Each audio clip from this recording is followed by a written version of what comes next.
Hi, I'm back.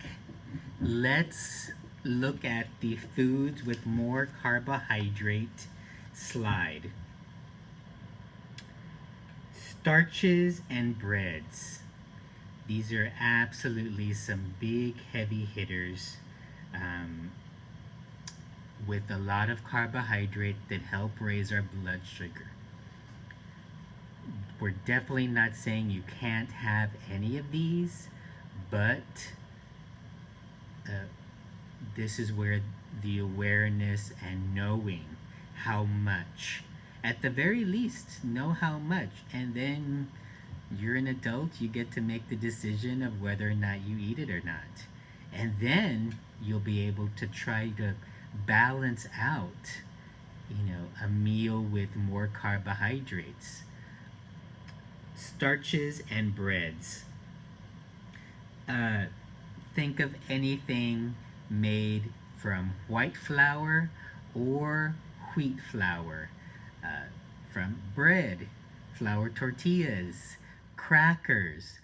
Pasta is a big one, made from white flour or even whole wheat flour. We definitely like whole wheat pasta noodles more. They have a lot more fiber in them, and I'll talk about that some more.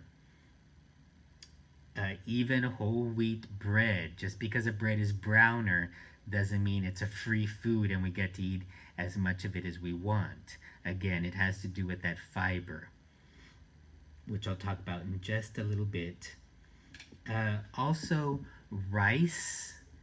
Um, it's a plant grain, very very common in all kinds of cultural foods. You see it in Mexican food, you see it in Chinese food, Indian food. We see rice all over the place.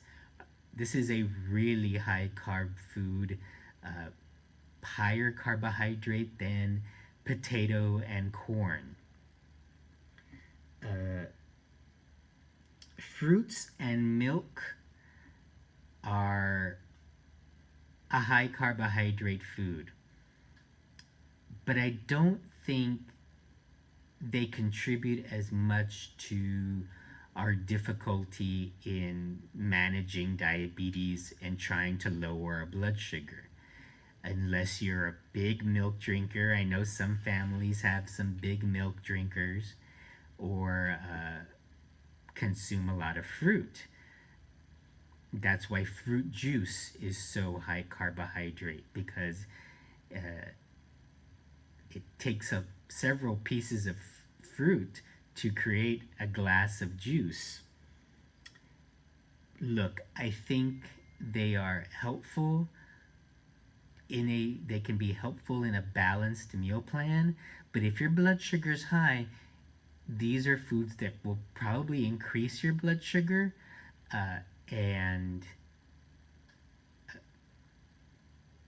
we just really want to be aware of how much we're taking in, how much we're eating. Because I know some people are going to tell me that they can eat half a watermelon in the summertime because it's sweet and cold. And of course we can, it's delicious. There's a lot of great nutrients and vitamins and antioxidants in watermelon, but certainly in half a watermelon, that's a lot of sugar. That if our blood sugar's out of control, it's gonna go higher and higher. Sugars and desserts. We have a great piece of, I guess, cherry pie there.